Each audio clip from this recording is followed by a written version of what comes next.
একটি ছেলে তার গল্প, আমি বলবো না যে খুব একটা বড় সাফল্যের গল্প, তার ব্যর্থতার কারণটা আমাকে বলতে হবে, কিন্তু রিজনেবলি একটা সাফল্যের গল্প আমাকে শেয়ার করতে বলেছে। ছেলেটি, তার বাবা মার ছোটোবেলাতেই ডিভোর্স হয়ে যায় এবং মা তাকে কষ্ট করে, মানে ছেলেটির বাবা একটু অর্থবান ছিল, যার জন্য সে ইংলিশ মিডিয়ামে পড়তো। তারপর যে ডিভোর্স হয়ে যাওয়ার পর সে আর ইংলিশ মিডিয়ামে পড়ার সুযোগ পায়নি, মানে প্রাইভেট ইংলিশ মিডিয়ামে পড়ার সুযোগ পায়নি। তার মায়ের হাতে অত অর্থ ছিল না বলে তার মা একটা সরকারি স্কুলে ভর্তি করে দেয়। বললো যে স্যার, সরকারি স্কুলে আমি টিকতে পারিনি, মাস্টারমশাইদের কোয়ালিটি অত্যন্ত খারাপ, মুখস্থ করে ছাড়া কিছু হয় না, তোমার ভালো লাগতো না, তার জন্য আমি হোম স্কুলিং নিওসে শুরু করি। কিন্তু নিওসেও একই রকম ব্যাপার, অর্থাৎ যেটা হোম স্কুলিং যেটা গভর্নমেন্টের আছে, সেখানেও সে মুখস্থবিদ্যা। বললো যে স্যার, আমার এই মুখস্থবিদ্যা কোনো দিনই পছন্দ হয়নি, আপনি যেটা বলছেন একদম ঠিক, পুরো ফালতু এবং ওয়েস্টেজ অফ টাইম। ফলে আমি কোনো রকমে হায়ার সেকেন্ডারি পাস করি, কিন্তু আমি হাতের কাজ প্রচুর শিখেছিলাম, অর্থাৎ ইলেকট্রিক্যাল সারানো, এসি সারানো, রিপেয়ারিং, হ্যান ত্যানে আমার প্রচুর ইন্টারেস্ট, আমি সারিয়েছি।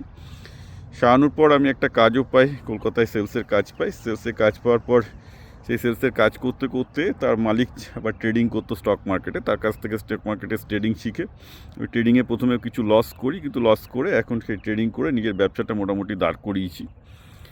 তো আমার যেটা মনে হচ্ছে, ছেলেটার বক্তব্য শুনে ছেলেটার অনেক কিছুতে ইন্টারেস্ট আছে, কিন্তু বাঙালিদের যা হয় বিজনেস মাইন্ড নেই। অর্থাৎ এই মুহূর্তে কেউ যদি ভালো এসি রিপেয়ারিং করতে পারে, ইলেকট্রিক্যাল রিপেয়ারিং করতে পারে, সে এসি রিপেয়ারিং আরও 5টা ছেলেকে শিখিয়ে ভালো আরও ব্যবসা বড় দাঁড় করতে পারতো। সেটা না করে সে শেয়ার মার্কেটে ট্রেডিং করছে।